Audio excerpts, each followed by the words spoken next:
नमस्कार, बहुत स्वागत है आप सभी का। आप देख रहे हैं इंडिया डेली और मैं हूं आपके साथ आशीष पांडे। ऑनलाइन गेम जिंदगी ओवर। जी हां, एक ऑनलाइन गेम और 3 जिंदगियां खत्म हुई हैं। ये सिर्फ एक खबर नहीं है, ये एक चेतावनी है। उत्तर प्रदेश के गाजियाबाद से आई ये घटना पूरे देश को झकझोर कर रखती है, जहां एक ही परिवार के 3 नाबालिग पैरों ने कथित तौर पर ऑनलाइन गेम से जुड़े दबाव के बीच अपनी जान गंवा दी है। एक हंसता खेलता घर, एक हंसता खेलता परिवार, और उस परिवार में अब मातम पसर गया। ऐसी एक और दर्दनाक कहानी सामने आई है मध्य प्रदेश की राजधानी भोपाल से, जहां 14 साल का एक किशोर अपने घर में मृत पाया गया। शुरुआती जांच में सामने आया है कि वो एक तथाकथित ऑनलाइन सुसाइड गेम के संपर्क में था, जो कमजोर मानसिक स्थिति वाले बच्चों को खतरनाक टास्क देकर प्रभावित करता है। यही नहीं, इसके अलावा अजमेर में भी 10वीं की एक छात्रा ने मानसिक दबाव से परेशान होकर अपनी जान देने की कोशिश की है। छात्रा की हालत इस समय गंभीर बनी हुई है। सवाल यह नहीं है कि बच्चे गेम क्यों खेल रहे हैं, सवाल यह है कि क्या हम एक समाज के तौर पर समय रहते उनके मन की आवाज को सुन नहीं पा रहे। और ऑनलाइन दुनिया की यह अनदेखी सच्चाई आज कई घरों के लिए जानलेवा बनती जा रही है। आज जरूरत है सतर्कता की, संवाद की और बच्चों के साथ खड़े होने की। आज के इस खास शो में हम अपने मेहमानों से समझेंगे कि आखिर ऑनलाइन गेम्स का यह खतरनाक जाल कैसे काम करता है और इसे रोकने की जिम्मेदारी किसकी है।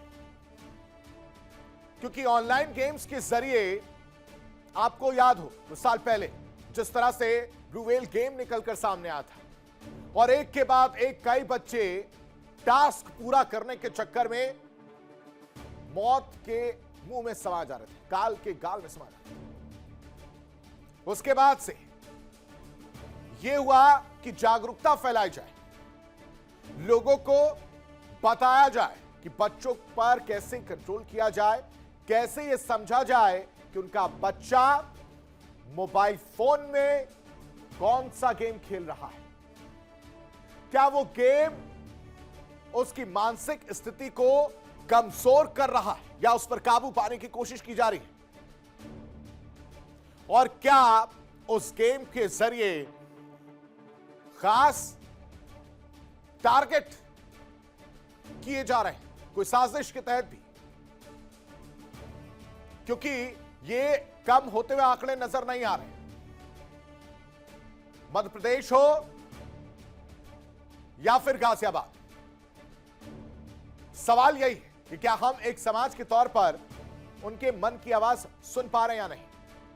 और ये बच्चों का खतरनाक गेम जो है वो देखने को मिल रहा है, आखिर इसकी जिम्मेदारी किसकी है। ब्लू व्हेल गेम क्यों खींच रहा है, ब्लू व्हेल गेम की वजह से बच्चों की मौत क्यों हो रही है, ऑनलाइन गेम आखिर कैसे एक जिंदगी खत्म कर रहा है। इसी पर चर्चा करने के लिए तमाम मेहमान हमारे साथ और तमाम रिपोर्टर हमारे साथ अलग अलग जगह से जुड़ेंगे। उनसे समझेंगे कि गाजियाबाद में जो हुआ और जिस तरह से मानसिक स्थिति बच्चों की सामने आई है, उसकी वजह से परेशानी, और क्या समय रहते इन बच्चों को बचाया नहीं जा सकता था। क्या वहां पर जिम्मेदारी परिवार की नहीं होती कि वो अपने बच्चे पर नजर रख पाए। इन्हीं सब पहलुओं को समझने के लिए तमाम मेहमान हमारे साथ जुड़े हैं। सबका परिचय आपसे करा देते हैं। हमारे साथ मुक्ता पाठक हमारे साथ जुड़ेंगी, साथ ही साथ देवेंद्र सिंह भी हमारे साथ जुड़ेंगे और मोहित गौतम गाजियाबाद से हमारे साथ जुड़े डॉक्टर अनीता गौतम मनोचिकित्सक हमारे साथ जुड़े हैं। बहुत बहुत स्वागत है अनीता जी आपका हमारे साथ। बरखा जी हमारे साथ जुड़े हैं, सामाजिक कार्यकर्ता है, बहुत बहुत स्वागत है बरखा जी आपका भी हमारे साथ। गाजियाबाद से संवाददाता भी हमारे साथ जुड़े हैं। सबसे पहले गाजियाबाद का रुख करते हैं और समझते हैं कि क्या तस्वीर और क्या एंगल निकलकर सामने आया है, जरा मुझे बताइए। क्योंकि बहुत सारी बातें जो है मैं देख रहा था, पढ़ रहा था, उसमें यह भी निकल कर आ रहा है कि जो बच्चे वो जो लड़कियां थी वो कई साल से, मतलब लगभग 1 से 2 साल से वो स्कूल ही नहीं जा रही थी।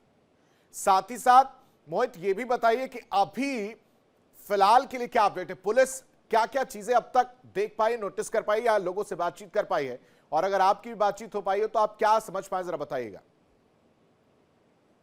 जी बिल्कुल, दिल्ली एना घटे ये एक टाउन का सिटी इलाके के क्षेत्र में चलाया हाजीपुर इलाके में ये विद्यालय में घटना सामने आई थी, जहाँ पर 3 नाबालिग बच्चियों ने बालकनी से कूदकर अपनी जान दे दी। वहीं सूचना पर पुलिस मौके पर पहुंची और जिसका पुलिस ने वो शवों को पोस्टमार्टम के लिए दे दिया। और वहीं प्रथम दृष्टया में ये सामने आया है कि बच्चियां जो है वो गेम की आदी थी, जिससे उनकी गेम की लत को जो टास्क पूरा करते करते जब टास्क उनको ऐसा मिला कि उन्हें अपनी जान की कुर्बानी देनी पड़ी। वहीं ये भी सामने आ रहा है कि बच्चियां जो है लॉकडाउन से स्कूल को छोड़े बैठी थी और अब तक उन्होंने स्कूल ज्वाइन नहीं किया था। वहीं इसमें परिवार की भी लापरवाही सामने आई है। अगर परिवार इस बच्चियों पर ध्यान दे लेता और वो क्या खेल रहे हैं और क्या उनकी एक्टिविटी है उस पर ध्यान दे लेता तो शायद बच्चियां जो है आज हम सबके बीच होती। फिर इस संबंध में डीसीपी ने भी जांच मोहित, जो कोरियन गेम का जिक्र हो रहा है उसको लेकर कोई जानकारी पुलिस की तरफ से दी गई हो? जी पुलिस की तरफ से अभी ऐसा कोई बताया नहीं गया है, लेकिन परिवार की तरफ से ये बताया गया है कि बच्चियां जो थी वो कोरियन गेम और कोरियन वातावरण में ही रहने के लिए आदी हो चुकी थी। जानकारी में ये भी आया है मतलब एक ट्रैप में फंस चुकी थी। और इसको समझते हैं थोड़ा सा और विस्तार से, अनीता जी के पास चलते हैं, अनीता जी का रुख करते हैं। अनीता जी देखिए, कहानी आपके सामने है। ब्लू व्हेल गेम हम भूले नहीं है। ब्लू व्हेल गेम में जिस तरह की तस्वीर और हाहाकार मचा था, उससे कई सवाल उठे थे और ये सोचा गया था कि शायद अब इस पर लगाम जो है वो लगाई जाएगी। लेकिन अभी भी कहीं ना कहीं जो बच्चे हैं वो अभी भी प्रताड़ित हो रहे हैं और मानसिक तौर पर उन पर इतना दबाव बन जा रहा है कि वो इस तरह के स्टेप्स उठा ले रहे हैं। कैसे देख रही हैं आप? देखिए, आपने बिल्कुल सही कहा। ये बहुत ही दुखद घटना है कि हम अपने बच्चों को एक मोबाइल गेम की वजह से मरते हुए देख रहे हैं। देखिए, होता क्या है, मोबाइल गेम एक आज की दुनिया में, आज के इस परिप्रेक्ष्य के अंदर एक मेंटल डिसऑर्डर के रूप में आया। इनफैक्ट अब तो किताबों में, टेक्स्ट बुक में, जो साइकेट्री की टेक्स्ट बुक है, उसके अंदर भी ऑनलाइन गेम को एज अ डिसऑर्डर भी कहा जाता है और एक पर्टिकुलरली उसका इलाज, बाकायदा एक इलाज होता है। देखिए, होता क्या है, जैसे ही व्यक्ति ऑनलाइन गेम्स खेलता है उसके अंदर वो कुछ चैलेंजेस पूरा कर देता है। जैसे ही चैलेंज पूरा करता है उसके दिमाग के अंदर डोपामिन सिक्रीट होता है, जो कि उसको खुशी देता है, एक कुछ करने का एक अंदर की वो देता है कि मैंने कुछ काम किया। धीरे धीरे वो उससे नेक्स्ट चैलेंज पे जाता है। स्पेशली जो टीनेजर्स बच्चे होते हैं, उनका दिमाग इतना परिपक्व नहीं होता, वो पूरी तरीके से समझ नहीं पाते और उनको इन चैलेंजेस को पूरा करने में खुशी महसूस होती है। धीरे धीरे वो इससे बड़ा चैलेंज, उससे बड़ा चैलेंज करते हैं। ठीक है मैम, आपको बीच में रोक रहा हूं। ठीक बात है ये कि बच्चे नहीं समझ पाते, हम समझ गए। लेकिन वो पहला इंडिकेशन क्या होता है जिसमें जिम्मेदारी एक परिवार की हो जाती, माता पिता की हो जाती, या जो भी नजदीक हो बच्चों के उनकी हो जाती है? वो कैसे पकड़े वो इंडिकेशन? कोई भी बच्चा, देखिए, जो गेम्स होते हैं या फिर जो फोन होता है उसके अंदर जो बच्चे होते हैं, टीनेजर्स बच्चे या छोटे बच्चे, उनका दिमाग क्यूरियस होता है। हर चीज को जानना, हर चीज को देखना, हर चीज के ऊपर उसको देखना कि वो क्या चीज है। कोई भी रील्स आ रही है, फेसबुक पे चल रहे हैं, कोई भी पॉपअप होते हैं, ऐड होते हैं, वो उसको क्लिक करते हैं। क्लिक करते हैं, उसके सामने वो पूरा खुल जाता है, उनको वो चीज अट्रैक्ट करती है। स्पेशली वो बच्चे जो अपने जो रियल वर्ल्ड है उससे कटे हुए रहते हैं, जो चुपचाप रहते हैं, जो आपस में फ्रेंड से बात नहीं करते, या जिनको कहीं ना कहीं एक मानसिक ऐसे इंफीरियरिटी कॉम्प्लेक्स होता है ना, कि मैं दिखने में अच्छा नहीं हूँ, या पढ़ने में अच्छा नहीं हूँ, या लोग मेरी बात नहीं मानते, या मम्मा पापा मेरे को प्यार नहीं करते, या कहीं ना कहीं उनके अंदर कुछ ऐसी भावनाएं होती है कि मैं बाहर के असली दुनिया के अंदर कुछ चीज नहीं कर पा रहा हूँ। तो जब मैं गेम खेलता हूँ, वहां पे जब मैं चैलेंजेस एक्सेप्ट करता हूं, पापा, गाजियाबाद का जो मामला है उसमें आई एम सॉरी पापा का जिक्र है, मतलब वो लेटर लिखा गया है, कैसे देखें उसको? देखिए, बिल्कुल अलग अलग केसेस अलग अलग होते हैं, हर बच्चा एक जैसा नहीं होता। सॉरी पापा, और उसके बाद उसने सुसाइड किया, तो इसका मतलब ये है कि वो क्या कारणों से, जैसे आपने कहा कि वो गेम कौन सा खेल रहा है, सुसाइड गेम। सुसाइड गेम के अंदर वो किस तरीके से फंसा होगा? ऑब्वियसली बात है, उसने किसी चीज से अट्रैक्ट करा होगा। और दिमाग जो है काम ही ऐसा करता है, कोई भी नई चीज है उसको क्लिक करना, उसकी तरफ जानना। ठीक है, बरखा जी हमारे साथ है, बरखा जी का भी रुख कर लेते हैं। सामाजिक कार्यकर्ता के तौर पर हमारे साथ, माफ कीजिएगा, अध्यक्ष पुरुष आयोग एनजीओ की तरफ से हमारे साथ जुड़ी हैं। और बरखा जी देखिए, अब इस पूरे मामले को अगर हम समझें और आपके पॉइंट ऑफ व्यू को मैं समझना चाह रहा हूँ, जरा मुझे बता दीजिए कि वो स्थिति इतनी ज्यादा क्रिएट हो जाती है कि वो मानसिक रूप से बच्चा जो है वो परेशान हो जाता है, वो उस प्रेशर को नहीं झेल पाता है। इट्स नॉट अबाउट गेम, ये हर तरह से अगर हम इसको देखें तो, क्योंकि अलग अलग जगह से हम बात कर रहे हैं सारी चीजों को लेकर। ऐसे में क्या ऐसे स्टेप्स होने चाहिए आप लोग की तरफ से जिससे पेरेंट्स जागरूक हो और उस चीज को समझें? देखिए, सबसे पहले मैं स्पष्ट कर देना चाहती हूँ कि ये सिर्फ बच्चों का विषय नहीं, युवा भी इसकी चपेट में है। लाखों युवा, मैं लाखों वर्ड यूज कर रही हूँ, उसे ध्यान से सुनिएगा। युवा इस देश के इस चपेट में आ गए हैं और वो भ्रम में रहते हैं कि कहीं वो इंफीरियर है या कहीं वो समाज में उतना अच्छा नहीं कर पा रहे, क्योंकि कंपैरिजन पूरे टाइम आपका कंपैरिजन चलता रहता है कि आपने इससे अच्छा बनना है, आपने मार्क्स उतने लेके आने हैं, फेलियर का डर हो है की वजह से। और सबसे बड़ा जो कारण, वो जो परिवार से हम कट रहे हैं। पहले आपने कभी ये बातें नहीं सुनी थी, अब हम परिवार से कटे हुए हैं।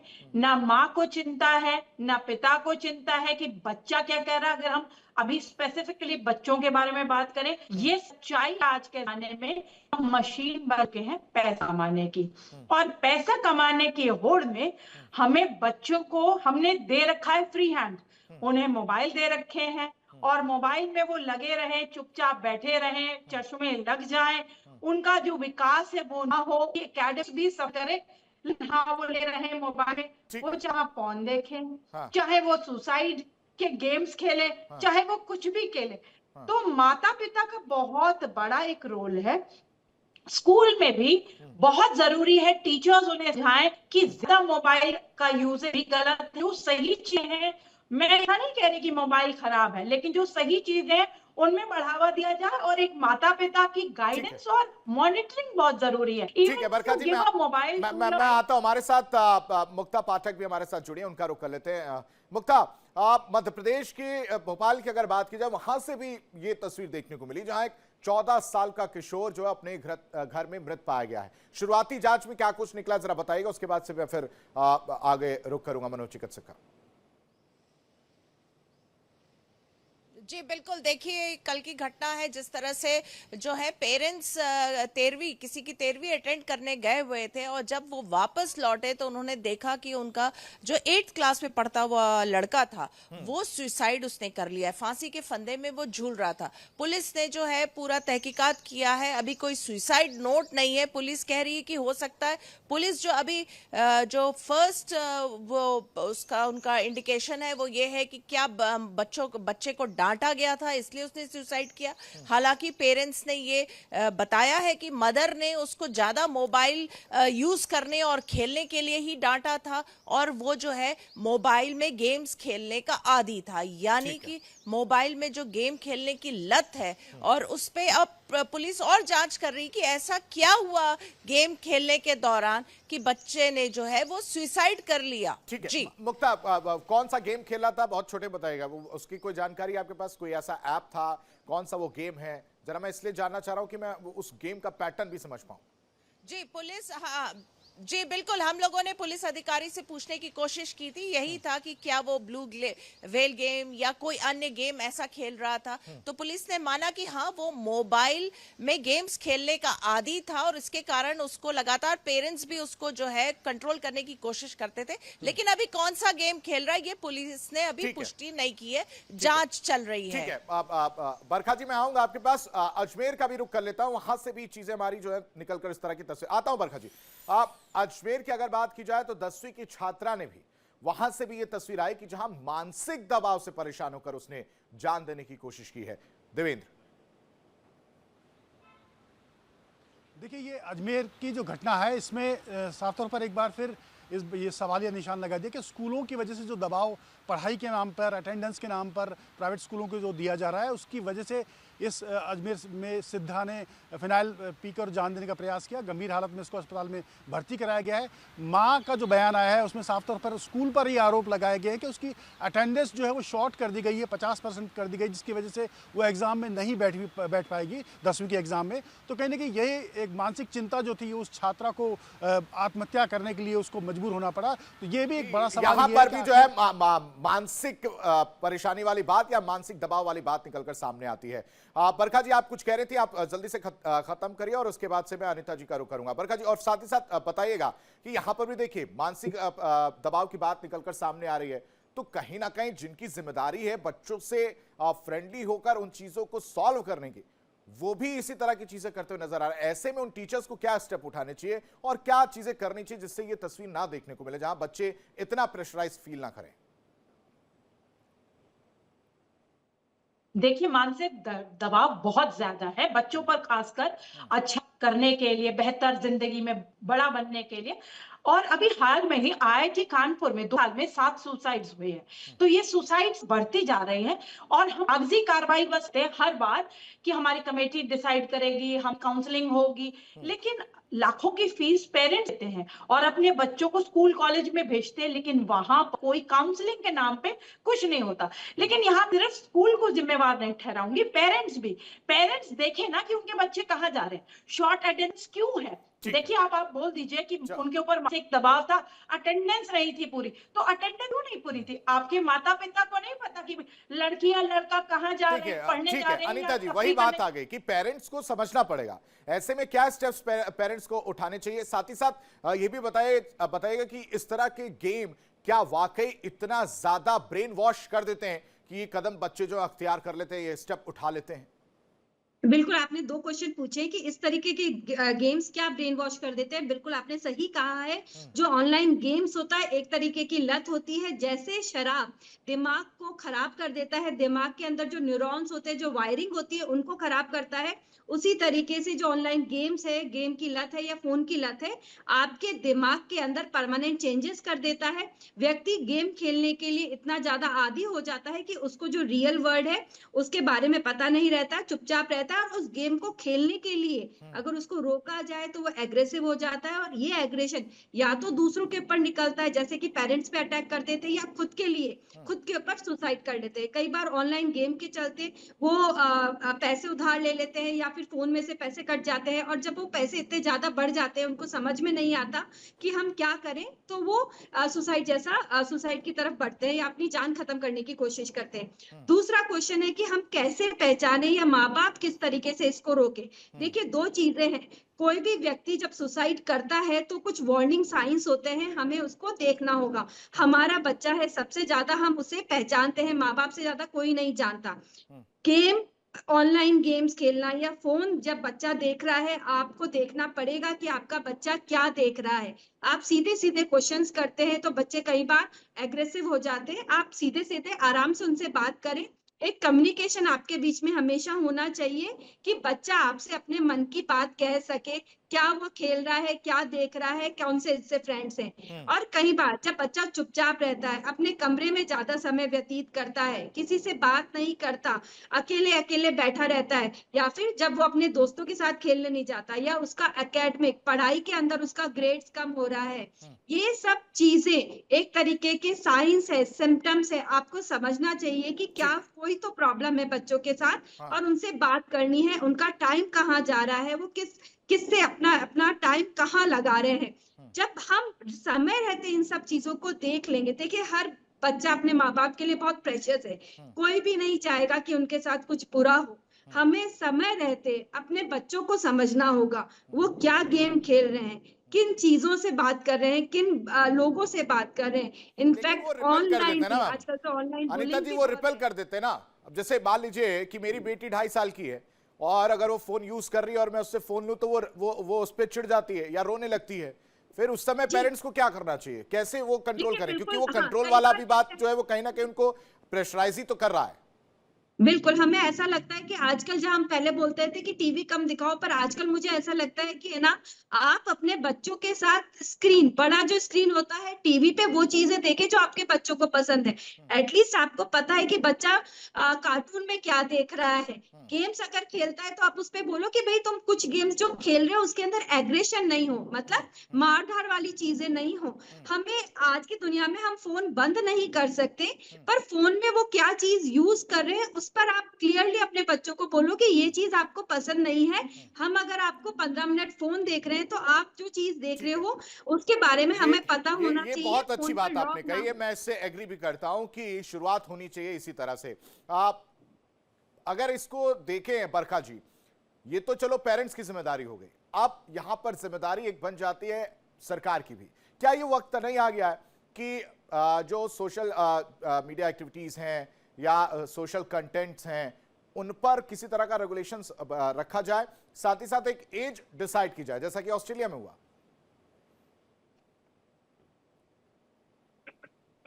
बिल्कुल, जी। सोशल मीडिया रेगुलेशंस की तो बहुत है भारत में, लेकिन इसमें एक पॉइंट ऐड करना चाहूंगी जो आपका पिछला सवाल था, पेरेंट्स की जिम्मेवारी। निप इट इन द बड, अंग्रेजी में कहावत। तो शुरुआत में ही आप लत लगने क्यों देते हो? जब चीजें बिल्कुल खराब हो जाती है तब कैसे आपको ये आता है? तब आप सिरे उनको डांटते, फटकारते, थप्पाते, तब कामयाबी नहीं मिलेगी। फिजिकल गेम्स की बढ़ावा क्यों नहीं दे रहे? बच्चों के साथ आपके पास टाइम ही नहीं, समय नहीं निकाल पा रहे। आपको तो सिर्फ एटीएम बनना है, पैसे कमाने वाला। तो जब आप एक ही काम कर सकते हैं, आप पैसे कमा लीजिए या बच्चों की देख कर लीजिए। और ये सुसाइड की जो है रेट बढ़ता जा रहा है, और बच्चे क्योंकि यही सब देख रहे हैं, यही कंटेंट परोसा जा रहा है, और इसको देख करके और बच्चे आगे मरेंगे अगर अभी हमने रोकथाम नहीं की। अगर अभी भी पेरेंट्स और सरकार के इसके में नहीं सोचे तो ये हाल बद से बद हो जाएगी। मैं को यही कहना चाहूंगी कि आप बच्चों के साथ समय बिताइए। हमारे बहुत सारे शास्त्र हैं, उनमें बहुत ज्ञान है। दादा दादी से उन्हें दूर ना करिए, नाना नानी से उन्हें दूर ना करिए, घर में रहेंगे, ये सब बातें समझेंगे और अच्छा एक सिटीजन आइए। उन्हें जो ऐसे अलग बच्चे होते हैं वो क्रिमिनल्स भी बनते हैं। वो एजुकेशन में उनका एकेडमिक्स में ध्यान नहीं रहता, उनकी सुसाइडल टेंडेंसीज भी ज्यादा बड़ी होती है, ऐसा एक सर्वे कहता है। ठीक तो है सबसे पहले आप ठीक है, बहुत छोटा सा रिएक्शन इस पर मैं लेना चाह रहा हूं। और मैम देखिए, ये बात तो सही है कि जो बरखा जी कह रहे हैं कि या तो आप एटीएम बन सकते हैं या बच्चों का ध्यान रख सकते हैं, लेकिन दूसरी तरफ अनीता जी, ये भी तो फैक्ट है ना कि आज की जिंदगी में हस्बैंड वाइफ दोनों अगर कमा रहे हैं, नहीं कमाएंगे तो जीविका भी नहीं चलेगी। ऐसे में वो बीच का रास्ता क्या है? बहुत छोटे में आंसर दीजिएगा। इसके बाद उन पेरेंट्स, उन परिजनों की बात भी सुनवाएंगे, उन पड़ोसियों की बात सुनवाएंगे जहां पर अलग अलग इस तरह की स्थिति देखने को मिली है जहां जहां से। बिल्कुल, देखिए आज की जब स्थिति में माँ-बाप दोनों ही कमाने जा रहे हैं, तो बच्चों की ज़िम्मेदारी माँ-बाप दोनों की ही होती है। पर अभी भी कहीं पर यहाँ पे हमारे समाज में ऐसा होता है कि मदर ही बच्चों की केयर टेकर होती है। फादर आते हैं, घर आते हैं, अपने फ़ोन में घुस जाते हैं। तो जब आप एज़ अ पेरेंट कोई एग्ज़ाम्पल सेट नहीं करेंगे, आपके बच्चे क्या सीखेंगे? हम बच्चों को समझाने से पहले खुद के अंदर बदलाव लाएँ। जब आप घर के अंदर एंटर होते हैं, आप अपने फ़ोन को रख दीजिए। फ़ोन को आप अपने बच्चों से बात कीजिए, बहुत ज़रूरी है। मैं बार-बार यही कह रही हूँ कि कम्युनिकेशन बहुत ज़्यादा ज़रूरी है। आपके बच्चे खुद अपनी एक अलग दुनिया में बिज़ी हैं, पर 2 अलग दुनियाओं को आपस में जोड़ने के लिए कम्युनिकेशन एक ही तरीका है। जब आप अपने दिन भर की बातें अपने बच्चों के साथ शेयर करेंगे, तब आपका बच्चों के अंदर आपके लिए कि ट्रस्ट डेवलप होता है, वो अपनी बातें आपसे शेयर करेंगे। क्या हुआ? सिर्फ क्वेश्चन आंसर पर नहीं करें कि आज तुमने कितनी पढ़ाई करी या एग्ज़ाम में नंबर क्या आए? आप उनके फ्रेंड्स के बारे में बात करें, उनका क्या दिनचर्या रही, उसके बारे में डिस्कस करें। अच्छी बुरी हर चीज़, अगर बच्चा आपको कोई सीक्रेट्स बताता है तो स्पेशली डाँटे नहीं कि उसने कुछ गलत किया है। अगर आप डाँटते हैं तो अगली बार बच्चा आपसे बात नहीं करेगा, वो ठीक है अपनी सीक्रेट छुपाएगा। ठीक आप है उस चीज़ को देखिए, पेरेंटिंग एक बहुत अलग स्किल है, हर दिन आप नया सीखते हैं। इसका कोई एक सेट नहीं है कि 1 2 3 लॉज़ होते हैं, बस ठीक है, यही है बहुत कि जल्दी बरखा आपका जी, बच्चा बहुत छोटा सा आंसर दीजिएगा। बहुत छोटा सा आंसर, समय बहुत कम है कि अब दादा पेरेंट्स को क्या करना चाहिए, बहुत जल्दी। देखिए, दादा दादी दूर कर रहे हैं बच्चों को। हाँ जब हमने एक फैमिली में अगर उन्होंने खाना है तो बड़े बुजुर्गों की बहुत जरूरत है, हाँ चाहे नाना नानी हो, दादा दादी, उनकी उपस्थिति बहुत ठीक है जरूरी है। ठीक लेकिन है मैम, हमने ठीक खुद है। ही समय उन्हें बहुत, बस समय बस हमारे पास इतना ही। आप सभी मेहमानों को हमारे साथ जुड़ने के लिए, अपनी राय रखने के लिए, और मुक्ता, देवेंद्र और मोहित, आप तीनों का भी बहुत बहुत शुक्रिया। अब उन लोगों की बात सुना देते हैं कि जो पड़ोसी थे गाजियाबाद में, उनका क्या कहना है इस पूरे मामले पर, उन्होंने क्या देखा वो भी बताते हैं। तकरीबन 3 बच्चियां हैं। एक की उम्र शायद लगभग 17 साल है और एक की उम्र लगभग 13 साल है, एक की उम्र 14 साल है, लगभग 14 साल है। वो अपने बालकनी से कूद के सुसाइड की है। अभी तक जो जानकारी अभी तक जो प्राप्त हुई है, जो मौका वारदात पे एसीपी साहब भी रात को ही पहुंच चुके थे और लोकल टीलामोड़ थाने के भी थाना प्रभारी भी और सारे पदाधिकारी यहाँ मौजूद आ चुके थे उस समय। जैसे ही कॉल करने के बाद उनको जानकारी मिली तो जो प्रथम दृष्टया में यही पता चल रहा है कि ऑनलाइन गेमिंग एक समथिंग कोरियन गेम करके और चलता था, जो उसमें कुछ टास्क उनको दिया जाता था। तो उसी टास्क के कारण उन्होंने शायद जो भी दिया उनको सुसाइड का ये तो आज हम गए थे, मेरे को एक नोटिस भेज दिया कि सिद्धि एग्जाम नहीं देगी। अब मेरे बच्चे कह रही है जब मैंने तैयारी कर रखी है तो मेरे को एग्जाम क्यों नहीं देने दे रहे। कोई अटेंडेंस का इतना बड़ा, अब प्राइवेट वाले देते हैं उनको क्या, उनसे क्या अटेंडेंस मांगते हैं बोर्ड वाले जो डमी करते हैं उनसे अटेंडेंस मांगते क्या। मेरे बच्चे से जातिवाद रखा है और पूरे साल इसीलिए स्कूल नहीं गए मेरे बच्चे। हाँ, शिकायत दर्ज करानी है सर। आज तो मेरे बच्चे के साथ हुआ है, कल को और बच्चे के साथ भी होगा। 3-4 बच्चे और हैं, वो भी उनको भी प्रवेश पत्र रोक रखा है। इनका ये हम फीस भर रहे हैं प्राइवेट की, तो ये मेरे बच्चे की अटेंडेंस कंप्लीट करके दे सकते थे ना, तो क्यों रोकी मेरी बच्ची की अटेंडेंस। अगर मेरे बच्चे को कुछ हो गया ना तो सारे जिम्मेदार गुरुकुल स्कूल है श्रीनगर रोड वाले। एक बच्चे का जो 9th क्लास में पढ़ता है उसके द्वारा सुसाइड किया गया है। इस पर से मर गया थाना पिपराली में कायम कर अगली उसमें इन्वेस्टिगेशन पूछताछ की जाएगी परिवारजनों से। अभी तक की जो प्रथम दृष्टया बात सामने आई कि बच्चे द्वारा उसकी मदर द्वारा उसको डांटने पर से उसके द्वारा इस तरह का कदम उठाया गया है। और अभी चूँकि परिवारजन शोक में उनके पूरे स्टेटमेंट नहीं हो पाए हैं, सभी के कथन नहीं हो पाए, इस कारण से अभी और स्पष्ट इसमें बात नहीं कही जा सकती किन कारणों से बच्चे द्वारा सुसाइड किया गया। हाँ, बच्चा मोबाइल चलाता था, ज़्यादा घर में मोबाइल का यूज़ करता था, इस कारण से मदर ने उसकी डांटा था और मे भी ये कारण हो सकता है। तो आपने सबकी बातें सुनी और सब में एक ही कॉमन नोटिस था, जो कॉमन चीज थी नोटिस करने वाले, वो ये थी कि मानसिक रूप से बच्चे बहुत ज्यादा प्रेशराइज अपने आप को फील कर रहे हैं। साथ ही साथ जरूरत है बच्चों की समझने की, उनके इमोशंस को समझने की और अपने आप को उन पेरेंट्स को कनेक्ट करने की, ताकि बच्चे इस तरह के कदम अख्तियार ना करें और पेरेंट्स को भी कहीं ना कहीं बच्चे क्या देख रहे हैं वो भी देखने की जरूरत है।